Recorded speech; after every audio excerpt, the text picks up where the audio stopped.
Hey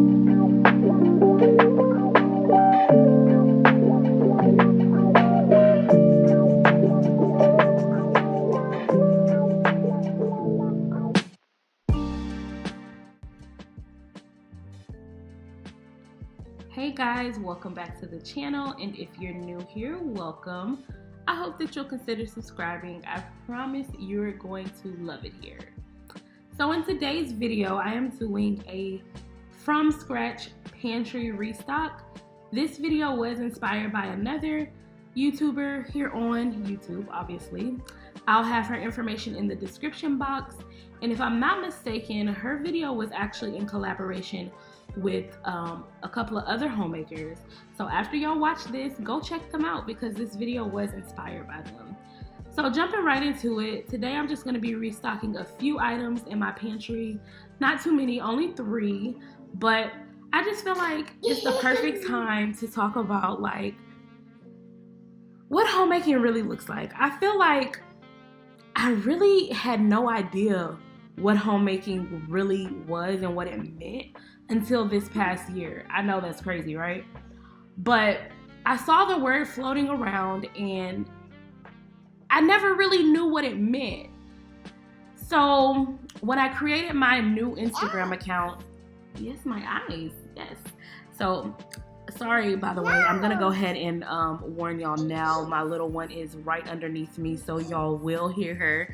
She's pointing out all my body parts and telling me what they are. But yeah, so I had created a new Instagram account this year with the intentions of just really changing and rebranding myself and the type of content I wanted to put out. And in doing so, my algorithm changed basically according to the type of content I was liking. So lo and behold, I started getting a lot of homemaking content on my page, on my For You page. And that's when it really sparked the interest for me to like look up the word homemaking and just look into it and see what that really was. Because I'm like, this seems like this is something that I've been doing before marriage. And honestly, it is something that I've been doing for marriage. It was something that I was preparing for prior to marriage. It's just, you know, taking care of the home, learning how to cook, things of that nature. And I feel like, you know, when we think about homemaking, when we look at the like things like Instagram and YouTube and just social media in general, when you look at the homemaking community, it seems as though like you have to have a farm or you have to have a homestead and a garden and all these things. But in reality, that's not true. Like, you don't even have to make everything from scratch, to be honest. When we think about homemaking, a lot of us might even picture the idea of having like 12 acres of land, like something just crazy, right? And while that might be a dream for someone, honestly, it's a dream of mine. I'm not even gonna lie to y'all. The truth is, you don't need any of that to be a homemaker. Homemaking doesn't have to look like what you see on Instagram or Pinterest. You don't even have to make every single thing from scratch, like I stated. Homemaking at its core is about creating a space where love, care, and intention, they all thrive, right? It's not defined by how much you DIY or how picture perfect your home looks. Being a homemaker is simply about tending to your home and your family with purpose in heart. It's about pouring love into your space and making it a sanctuary of peace, comfort, and joy for the people who live there. For me, the most important qualities of a homemaker, they aren't tied to material things or aesthetics. They're rooted in the spirit behind what you do. It's the care you put into preparing your meals, whether it's a meal you actually made entirely from scratch or something you picked up at the store, because that's what fits your season. It's the thoughtfulness in creating an environment where your family feels safe and cherished. So the heart of homemaking is the home itself, not in the furniture or the decor or anything like that, but it's in the love and intention that fills it. It's really about stewarding your home well with the focus on your family's needs the atmosphere you cultivate, and ultimately it's about giving your best no matter what that looks like and making your house feel like a haven, right? So in this video, as I stated, we are restocking my pantry. Y'all, I've made a lot of things from scratch. Oh, stop that, Alina. Stop that, okay? Okay. So I've made a lot of things from scratch, but I feel like I still have so many things that I want to try. Because eventually I would like to make, not all, I think to say all of my food from scratch would be kind of unrealistic for me. But I do want to make a lot of things from scratch. But as of lately, some of the things that I've been making from scratch, to name a few, and you will see some of these items in this video, but one of the main things that I make like on a weekly base is granola. You'll see me making that in this video. We eat a lot of granola. I use it for cereal. I use it for a bunch of different things. I like to top it on my yogurt, on my smoothie bowls. But love to make granola. It's super simple to make. I'll have the recipe in the description box. Now, you guys see me making bagels. Bagels, honestly, like this was my first time making them, and they were easier than making bread. Sit down, Alina. Sit down, okay? Okay? Okay. So, bagels were actually a little bit easier than making bread to me. There are a few, steps as you see me boiling the bagels. That's a step that you have to do in order to get the right texture for the bagels. But the what is it called? Y'all, I just had a complete brain fart. But when you have to let the dough rise, basically that process is much shorter than when you make bread. So another thing that I like to make from scratch, I recently started making, is brown sugar. You'll see me making that in this recipe as well. So you just do 1 cup of brown sugar to 1 tablespoon of molasses. Alina.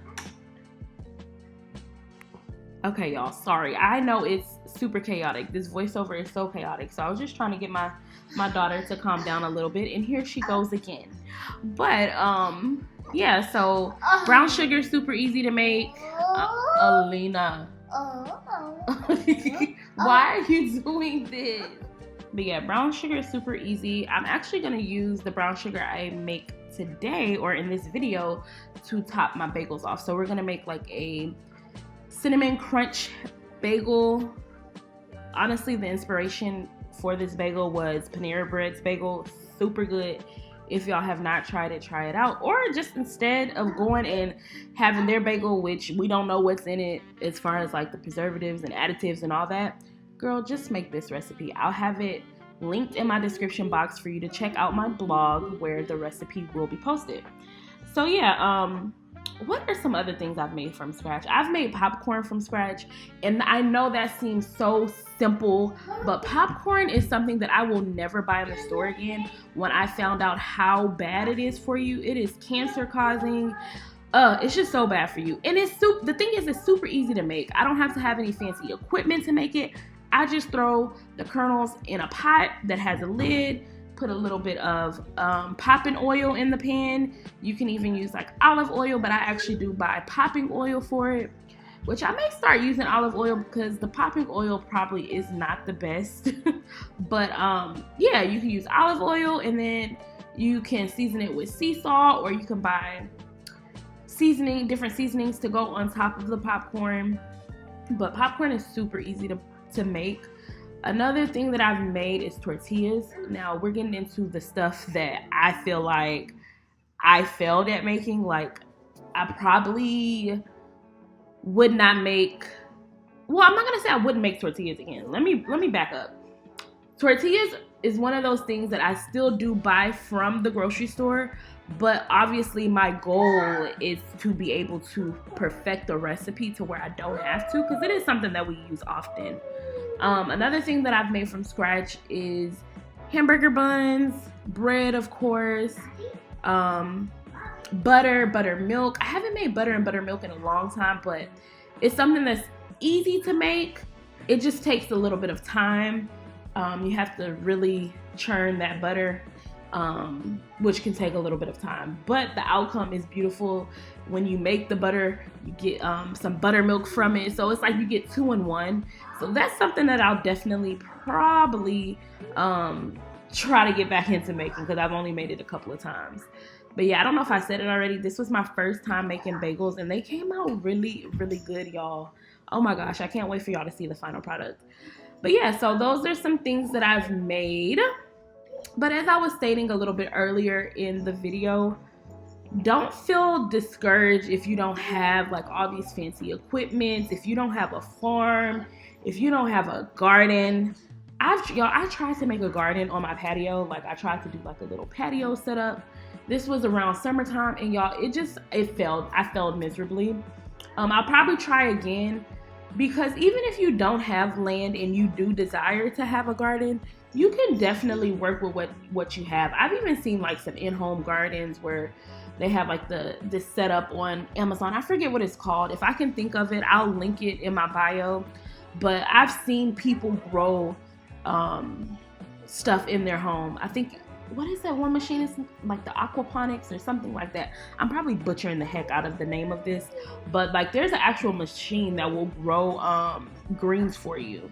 So y'all, if you want to do it, you can. My whole point is that these are not things that you have to be considered a homemaker. You're taking care of your family, you're taking care of your home, you're pouring into it. You are a homemaker. As long as you're putting in effort and thought and care into the things that you're feeding your family, the spirit behind it, not even just the things that you're feeding their belly, but the things that you're feeding your family's spirit and mind, girl, you're a homemaker. Hey, homemaker. Hey, homemaker sister. We are sisters, okay? And that's what my channel really is all about. Like I said, if you're new here, I hope that you'll consider subscribing. I promise you're gonna love it here.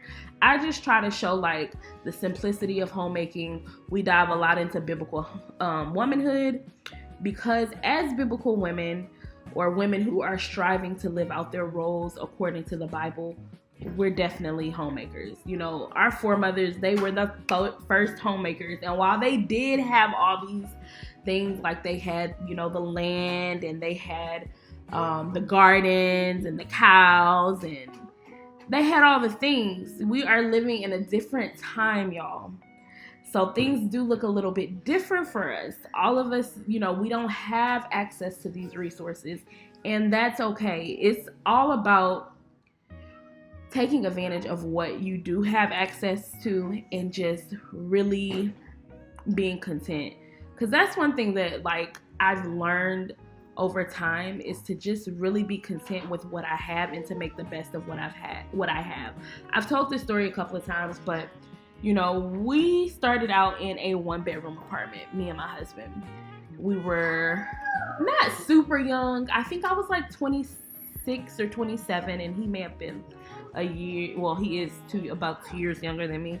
But at the time, we didn't have any kids. We had just got married, and we moved into this 1-bedroom apartment. Now, at the time, we thought it was like everything, it was a nice space for a newlywed couple. And when we got pregnant with my daughter, it was kind of like, oh my gosh, like, we don't have a nursery. Like, we just have this 1-bedroom apartment. And at this time, it felt like this apartment that was at one point so grand and beautiful. It felt like, dang, what happened to all the space that we had when we first moved here? But over time, you start bringing things in, because when we first moved there, we didn't have anything. We didn't have any furniture. We had a mattress and a futon. That's literally all we had as far as furniture. So at this point, 2 years later, when we had our daughter, we had a couch and a table, a dining room table, and a coffee table in the living room, and we had furniture in our bedroom. And so at this point, it's kind of like, oh, we're growing, we're slowly growing out of this 1-bedroom apartment. And now here we are bringing a baby in here, and she has all these things. But let me tell you, contentment. Let me tell you, God, first and foremost. I was able to step back and say, look, we're gonna make it work. And we made it work. We literally transformed our dining room area into a nursery. And if you've been following me for some time, you've seen the nursery, because I've vlogged in the other apartment. You can go back and watch some of my older videos. And y'all, like, we loved our little space. Like, we made it work, you know? And that's really what it's all about. Like I said, making what you have work. Okay? Like, girl, it is okay if you don't have that acre of land. It's okay if you don't have a garden. If you don't have the chickens, it is okay. I promise you. And y'all, I've been talking so much, I haven't even been telling y'all what I'm doing in the video. So as I stated, we made the bagels, and then now I'm just drawing up the pantry restock items that we have. So again, we have some granola, we have some homemade brown sugar, and then we have our cinnamon crunch bagels. Again, all of these items, or all these recipes, will be linked in my description box. You can find them in my blog. I hope you all enjoyed this video, and I will see y'all in the next one.